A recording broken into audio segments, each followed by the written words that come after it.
Hi പ്രിയമുള്ളവരെ, ഏവർക്കും പുതിയൊരു എപ്പിസോഡിലേക്ക് സ്വാഗതം. പുണ്യത്തിന്റെ പൂക്കാലമായ റമലാനിലാണ് നമ്മളിപ്പോൾ ഉള്ളത്, അത് മറക്കരുത്. അപ്പൊ പുണ്യത്തിന് ഈ ഒരു പൂക്കാലമേ ഉള്ളോ? ഈ ഒരു മാസം മാത്രം പൂത്താ മതിയോ? ഒരു മനുഷ്യൻ ചെയ്യുന്ന എല്ലാ പുണ്യങ്ങളും പൂത്തു തീരണ്ടേ? അതെ, നമ്മുടെ പുണ്യത്തിന് ചില പ്രത്യേകതകളുണ്ട്. നമ്മൾ വിചാരിക്കണം എപ്പോഴത് പൂക്കണമെന്ന്. അങ്ങനെ മാത്രമേ നമ്മുടെ റമലാൻ പൂക്കൂ.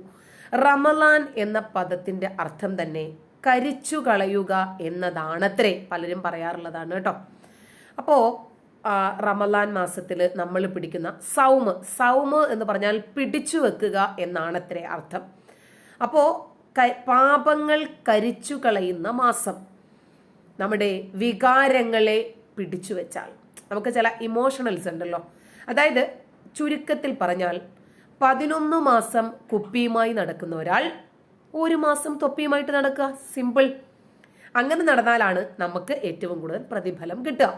അപ്പോൾ ഈ റമലാനിന്റെ നോമ്പ് പിടിക്കുന്നത് എന്തിനാണ്?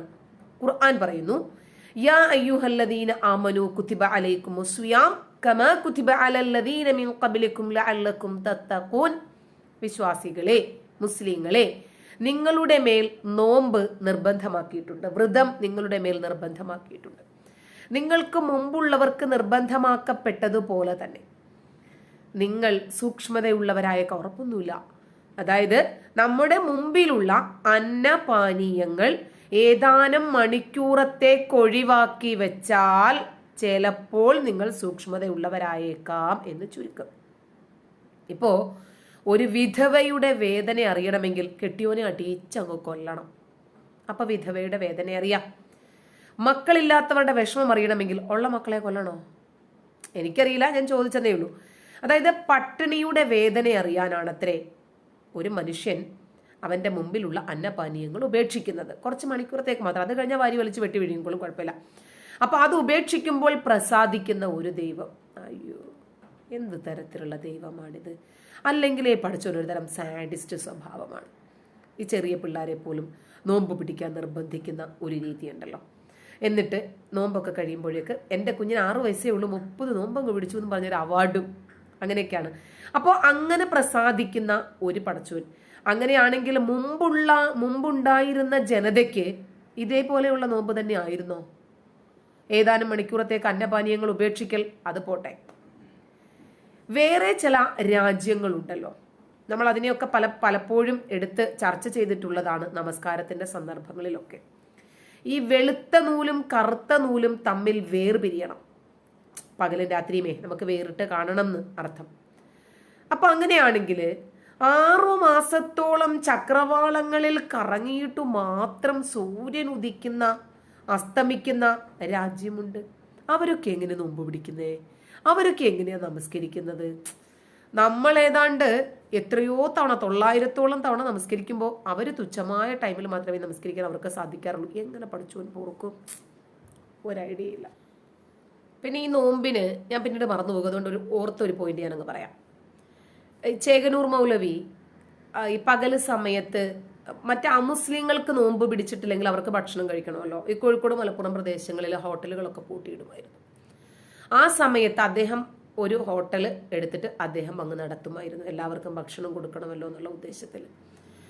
ഇപ്പൊ ഈ കൊറോണയൊക്കെ വന്ന സമയത്ത് ഇത്ര മണി വരെ ഹോട്ടൽ തുറക്കാൻ പാടുള്ളൂ എന്നൊക്കെ ഉണ്ടായിരുന്നല്ലോ. പക്ഷേ നമ്മുടെ നാട്ടില് നോമ്പ് കാലമായാൽ ഈ കോഴിക്കോട് മലപ്പുറം പ്രദേശങ്ങളിലുള്ള യാത്രക്കാരായ, അതല്ലെങ്കിൽ ഭക്ഷണം കിട്ടാത്ത ജോലിക്കാരായിട്ടുള്ള ആ മുസ്ലിങ്ങൾ വല്ലാതെ ഭക്ഷണത്തിന് വേണ്ടി ബുദ്ധിമുട്ടുന്ന ചില കാഴ്ചകൾ ഞാൻ വല്ലാതെ കണ്ടിട്ടുണ്ട്. ഒരു ദിവസം 15,000-ഓളം കൊറോണ റിപ്പോർട്ട് വന്ന സമയത്ത് പോലും 12 മണിക്കൂർ കടകൾ തുറക്കാൻ കുഴപ്പമൊന്നുമില്ല. പക്ഷേ ഏതെങ്കിലും ഒരു അമുസ്ലിമെങ്ങാനും ഈ റമളാൻ മാസത്തിൽ ഹോട്ടൽ തുറന്നിട്ടുണ്ടെങ്കിൽ അയ്യോ, പുകിലൊന്നും പറയാനുമില്ല. അപ്പോൾ പിന്നെ നമ്മുടെ സർക്കാരിനൊരു പ്രത്യേകതയുണ്ട്. എത്രയും പെട്ടെന്ന് നമ്മുടെ നാട് ഇസ്ലാമിക രാജ്യമാക്കാൻ വേണ്ടിയിട്ട് വഴി വെട്ടിക്കൊടുക്കാൻ നമ്മുടെ സർക്കാർ മുമ്പിലുണ്ടാകും. മുസ്ലിങ്ങളുടെ ആചാരങ്ങളെ സംരക്ഷിക്കാൻ, ഉസ്താദുമാർക്ക് പെൻഷൻ കൊടുക്കാൻ, അവരുടെ ഏത് പ്രശ്നത്തിനും ഞങ്ങൾ വരട്ടെ, ഞങ്ങൾ ശരിയാക്കി തരാം എന്നുള്ള നിലപാടാണ് അവർ ശരിയാക്കിക്കൊണ്ടിരിക്കുകയാണല്ലോ. പിന്നെ നമുക്ക് നോമ്പിലേക്ക് തന്നെ തിരിച്ചു വരാം. ഈ വിശുദ്ധ റമലാൻ എന്നാണ് പൊതുവിൽ ഇവർ പ്രയോഗിച്ചു വരുന്ന ഒരു പേര്. ഫോൺ ഇരിക്കുന്നില്ല, സ്റ്റാൻഡ് ഒന്നുമില്ല, അതുകൊണ്ട് ചില ബുദ്ധിമുട്ടുകളുണ്ട്. അപ്പോൾ നമ്മൾ പൊതുവെ വിശുദ്ധ വിശുദ്ധ എന്ന് പറയും. വിശുദ്ധ എന്ന് പറഞ്ഞാലേ നമ്മളതൊക്കെ വിശുദ്ധയാകൂ. വിശുദ്ധ ഖുർആൻ, വിശുദ്ധ റമലാൻ, അങ്ങനെയൊക്കെ നമ്മളിങ്ങനെ വിശുദ്ധിമാക്കിക്കൊണ്ടേയിരിക്കും. പിന്നെ ഈ റമലാന്റെ ഒരു പ്രത്യേകത, ആത്മശുദ്ധീകരണമാണത്രേ റമലാന്റെ പ്രത്യേകത. പിന്നെ ഈ റംസാൻ മാസത്തില് റമലാൻ എന്നാണ് പറയുക. സാധാരണ അറബിയിൽ എഴുതുമ്പോൾ റമലാൻ എന്നും മലയാളത്തിൽ എഴുതുമ്പോൾ റംസാൻ എന്നും പറയും.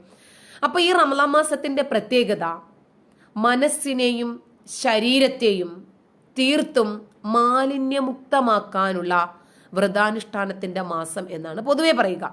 അത് ചുരുക്കത്തില് 11 മാസവും മനസ്സിൽ കുഷ്ഠം പിടിച്ച് ക്യാൻസറുമായിട്ട് നടന്നോട്ടെ ചോരിത്തവളകള്, കുഴപ്പമില്ല. പക്ഷേ ഈ ഒരു മാസം നമ്മൾ ശുദ്ധീകരിക്കും. അതായത് ചിലർ പറയാറുണ്ടേ, അതായത് ആത്മശുദ്ധീകരണം, മനസ്സിലായില്ലേ?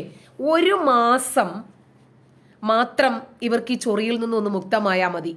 ചിലര് നമ്മുടെ കമന്റുകളിലൊക്കെ എന്ന് പറയും, റമലാൻ ആയതുകൊണ്ട് ഞാൻ നിന്നെ വെറുതെ വിട്ടതാ, നോമ്പൊന്ന് തീരട്ടെ ശരിയാക്കി തരാം. അവരുടെ നാവിൽ വികട സരസ്വതി വരണമെങ്കിൽ റമലാൻ ആകുമ്പോഴത്തേക്കിന് ഇവരൊന്ന് കൺട്രോൾ ചെയ്യും. അത് കഴിഞ്ഞിട്ട് തന്തയ്ക്ക് വിളി തുടങ്ങാം എന്ന് വിചാരിക്കും. ഇനിയിപ്പോ പള്ളികളിൽ നിന്ന് കിട്ടുന്ന പ്രത്യേക ഇൻസ്ട്രക്ഷൻ ഉണ്ട്. റമലാൻ മാസമാണ്, ജാമിദയുടെയും ജബ്ബാറിന്റെയും ഒന്നും ചാനലുകൾ തുറക്കരുത്. ഒരു തിന്മ ചെയ്താൽ 27,000 തിന്മ ചെയ്തതിന്റെ ശിക്ഷ ഇവർക്ക് ഇങ്ങനെ പറഞ്ഞ് പേടിപ്പിക്കണം. പേടിപ്പിക്കല്ലാതെ മാർഗമൊന്നും ഇല്ലല്ലോ. നമ്മുടെ മതത്തിന്റെ അജണ്ട തന്നെ പേടിപ്പിക്കല. പഠിച്ചോൻ എന്താ ചെയ്യുന്നത്? പേടിപ്പിക്കല്. അപ്പൊ ആത്മശുദ്ധീകരണത്തിനുള്ള മാസമാണ് റമലാൻ മാസം. മനസ്സിനെയും ശരീരത്തെയും അതുവരെ നാറ്റിച്ചു കൊണ്ടുനടക്കുന്നതിന് കുഴപ്പമൊന്നുമില്ല. ഈ ഒരു മാസം നമ്മൾ ശുദ്ധീകരിക്കും. ആ ശുദ്ധീകരിക്കുന്നത് എങ്ങനെയാണ്? അവസരങ്ങളുടെ അഭാവം മാത്രം. ആ സമയത്ത് അവസരം കിട്ടിയാലും കുട്ടികളെ കയറി പിടിപ്പിക്കും, പെണ്ണുങ്ങളെ കയറി പിടിക്കുകയും ചെയ്യും. പ്രവാസി വീട്ടിൽ യാസീൻ ഓതാൻ പോയാൽ ആ പെണ്ണിനെ അന്ന് വേട്ടയായിരിക്കും. ആ രൂപത്തിലാണ്. അപ്പോ അതായത് മാലിന്യമുക്തമാക്കുക എന്ന് പറയുമ്പോൾ ഒരു മനുഷ്യന്റെ ജീവിതത്തിൽ അഖിലവും പാപമുക്തമാകണം. അങ്ങനെയല്ലേ നമ്മൾ സാധാരണഗതിയിൽ മനസ്സിലാക്കുക. അല്ലാതെ ഈ ഒരു മാസം മാത്രം കഴുകിയിട്ട് മറ്റേ മാസം ഒക്കെ നാറി നാറി നടക്കട്ടെ എന്നാണ്. പിന്നെ വ്രതാനുഷ്ഠാനം നമുക്കറിയാം, വിശക്കുന്നവന്റെ വേദന അറിയുക. വിശക്കുന്നവന്റെ വിശപ്പിന്റെ വേദന അറിയുക. തുണിയില്ലാത്തവന്റെ ബുദ്ധിമുട്ടറിയാൻ നമ്മൾ തുണിയും ഉരിഞ്ഞിട്ടിട്ട് റോഡിൽ കൂടി നടന്നാൽ മതിയോ? അങ്ങനെയൊന്നും ചോദിച്ചു കളയരുത്. അപ്പോ വിശക്കുന്നവന്റെയും ദാഹിക്കുന്നവന്റെയും വേദന അറിയുന്നതിന് വേണ്ടിയും ഭൂമിയിൽ വിനയാന്വിതനായി ഭൂമിയോളം താഴ്ന്നു നിൽക്കാനും അതുവരെ ഗർവ് കാണിക്കാം, കുഴപ്പമൊന്നുമില്ല. ഇനി ഇത് കഴിഞ്ഞാലും നമുക്ക് അവസരങ്ങളുണ്ട് ഒരുപാട്. അതുപോലെ ചുട്ടുപഴുത്ത ചരൽ കല്ലുകൾ എന്ന് റമലാൻ അർത്ഥമുണ്ടത്രേ. എന്തർത്ഥം വേണമെങ്കിൽ നമുക്ക് പറയാലോ, വ്യാഖ്യാനമൊക്കെ നമ്മുടെ സ്വന്തമല്ലേ, കുഴപ്പമില്ല. അപ്പോ ത്യാഗോജ്ജലമാകാത്ത നോമ്പിന് ചൈതന്യമില്ല എന്നാണ് പറയുക. അപ്പോൾ പടച്ചോന് ഇഷ്ടവും ത്യാഗമാണ്. പലതും നമ്മൾ ത്യജിക്കണം. പടച്ചോൻ അതാണല്ലോ ഇഷ്ടം. നമ്മൾ ഈ ലോകത്ത് ഭാര്യയെയും മക്കളെയും ത്യജിക്കണം, മാതാപിതാക്കളെ ത്യജിക്കണം, എന്നിട്ട് സിറിയയിലൊക്കെ പോയിട്ട് പൊട്ടിത്തെറിക്കണം. അള്ളാഹു തന്നെ പറയുന്നുണ്ട് 9-ാം അധ്യായം 111-ാമത്തെ വാചകത്തിൽ പടച്ചോൻ പറയുന്നുണ്ട്, നിങ്ങൾക്ക് സ്വർഗം തരാം, നിങ്ങളുടെ ശരീരം ഇങ്ങനെ തന്നേക്കണേ. ദാനമല്ല കേട്ടോ, ദാനം ലഭിക്കാം. നിങ്ങളിങ്ങ് തന്നേക്ക്, ഞാൻ ഇങ്ങ് എടുക്കുവോ തൃശ്ശൂർ എടുത്തതുപോലെ, എന്നിട്ട് നിങ്ങൾക്ക് സ്വർഗം തരാം. നിങ്ങൾ പോയി ചത്തോ കൊന്നോ ഒരു കുഴപ്പമില്ല. ഈ 2 കാര്യത്തിന് വേണ്ടിയിട്ട് മാത്രമാണ് നിങ്ങളെ ഞാൻ സൃഷ്ടിച്ചിരിക്കുന്നത് എന്ന് വാനലോക രക്ഷിതാവ് പറയുന്ന ഒരു ഗ്രന്ഥം. വാ നമുക്ക് പോകാം, ഇത് തന്നെയല്ലേ നമുക്കും വേണ്ടത്. അപ്പോ മനുഷ്യൻ ത്യജിക്കണം. മുമ്പിലുള്ള അന്നപാനീയങ്ങൾ കുറച്ച് മണിക്കൂറത്തേക്കൊന്ന് മാറ്റി വെച്ചിട്ട് പിന്നീട് എടുത്ത് തിന്നുന്നതിന്റെ പേരാണ് ത്യാഗം. ഒന്ന് ആലോചിച്ച് നോക്കിയേ. ഈ നോമ്പ് എന്ന് പറയുമ്പോൾ നമുക്ക് ഉറപ്പാണ്, നോമ്പ് തുറക്കുമ്പോൾ നമുക്ക് വിഭവസമൃദ്ധമായ ഭക്ഷണം കിട്ടും, കടി കിട്ടും, ചായ കിട്ടും, ഫ്രൂട്ട്സ് ഒക്കെ കിട്ടും. ത്യാഗം എന്ന് പറഞ്ഞാൽ എന്താണ്? കിട്ടുമോ ഇല്ലേ എന്ന് ഉറപ്പില്ല, അല്ലേ? കിട്ടുമെന്ന് ഉറപ്പില്ലാത്തതാണ് ത്യാഗം. ഇപ്പോ പാലക്കാടുകാരി ഷാഹിദ, ആ പെണ്ണുമ്പിള്ള കുഞ്ഞിനെ അറുത്തു, ബലി കൊടുത്തതാ പഠിച്ചോന്, സ്വപ്നം കണ്ടതുകൊണ്ടേ. ആ പെണ്ണുമ്പിള്ള വിചാരിച്ച് ഇബ്രാഹിം നബിക്ക് ആടിനെ ഇറക്കിയതുപോലെ എനിക്ക് ചുരുങ്ങിയതൊരു കോഴിയെങ്കിലും ഇറക്കി തരുമായിരിക്കും എന്ന് വിചാരിച്ചു. ഒന്നും വേണ്ടപ്പാ, കണ്ണിലൊരു പൊടിയെങ്കിലും വീണാൽ മതിയായിരുന്നു, ഒരു ഈച്ച മൂളയെങ്കിലും ചെയ്തെങ്കിൽ ആ പെണ്ണുമ്പിളക്ക് ചിലപ്പോൾ ഡൈവേർട്ടായിരുന്നു ചിന്ത.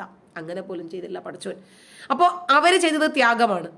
ഇന്ന് അതുകൊണ്ടാണ് അഴിയെണ്ണുന്നത്. ഇതുപോലെ ആരെങ്കിലും ത്യാഗം ചെയ്യാൻ ശ്രമിച്ചാൽ തീർന്നു. 53-ാമത്തെ വയസ്സിൽ 5 വയസ്സും 10 മാസമുള്ള കുഞ്ഞിനെ കെട്ടി ഞാൻ ത്യാഗം കാണിക്കാൻ പോകണമെന്ന് പറഞ്ഞാൽ ഉണ്ട തിന്നും. ഇപ്പൊ ഉണ്ടയില്ലെന്നൊക്കെ മമ്മൂട്ടിയെ ശ്രമിക്കാത്ത പറയുന്നുണ്ടാവട്ടെ. അപ്പോ ഇബ്രാഹിം നബി ചെയ്തത് ത്യാഗമാണ്, കാരണം ആടിറങ്ങുന്ന ഉറപ്പില്ലായിരുന്നു. ഇതങ്ങനെയാണോ? വിഭവസമൃദ്ധമായ ഭക്ഷണം കിട്ടുന്ന ഉറപ്പാ, ഭക്ഷണം കാത്തിരിക്കുക, ബാങ്കൊന്ന് വിളിക്കുക, അല്ല അപ്പം തിന്നും കുടിച്ചു തുടങ്ങും. എന്നിട്ട് കുറച്ച് കഴിയുമ്പോഴേക്ക് വയറ് ബലൂൺ പോലെ വീർത്തു വരും, നിസ്കരിക്കാനും ഒന്നും പറ്റാതായി തീരും. അപ്പോൾ നമുക്ക് വരും ദിവസങ്ങളിൽ നോമ്പിനെ കുറിച്ച് കൂടുതൽ കാര്യങ്ങൾ അറിയേണ്ടതുണ്ട്. തീർച്ചയായിട്ടും എന്താണ് നോമ്പ്, എങ്ങനെയാണ് നോമ്പ്, എന്തുകൊണ്ടാണ് നോമ്പ്, നോമ്പ് പിടിക്കുന്നവർക്ക് എന്താണ് കിട്ടുന്നത് തുടങ്ങിയ ഒരുപാട് വിഷയങ്ങൾ നമുക്ക് വരും ദിവസങ്ങളിൽ ചർച്ച ചെയ്യാനുണ്ട്. തീർച്ചയായിട്ടും കാണണം. പിന്നെ ഒരു കാര്യം കൂടി സൂചിപ്പിക്കാം, 1 ലക്ഷം സബ്സ്ക്രൈബേഴ്സ് ആകാൻ പോകുന്നു വളരെ ചുരുങ്ങിയ സമയം കൊണ്ട് തന്നെ. എല്ലാ സുഹൃത്തുക്കൾക്കും അനുകൂലവും പ്രതികൂലവുമായി കമന്റുകൾ ഇടുകയും ലൈക്ക് ചെയ്യുകയും ഷെയർ ചെയ്യുകയും സബ്സ്ക്രൈബ് ചെയ്ത് എന്നെ പ്രോത്സാഹിപ്പിക്കുകയും എനിക്ക് കൂടുതൽ ഉയരങ്ങളിലേക്ക് എൻ്റെ ചാനൽ കൊണ്ടുപോകണം എന്ന ആഗ്രഹമുണ്ട്. അതിനോടൊപ്പം തന്നെ നിങ്ങളേവരും ആഗ്രഹിക്കുന്നുണ്ട്. എല്ലാവർക്കും ഹൃദയത്തിൻ്റെ ഭാഷയിൽ നന്ദി അറിയിക്കുന്നു.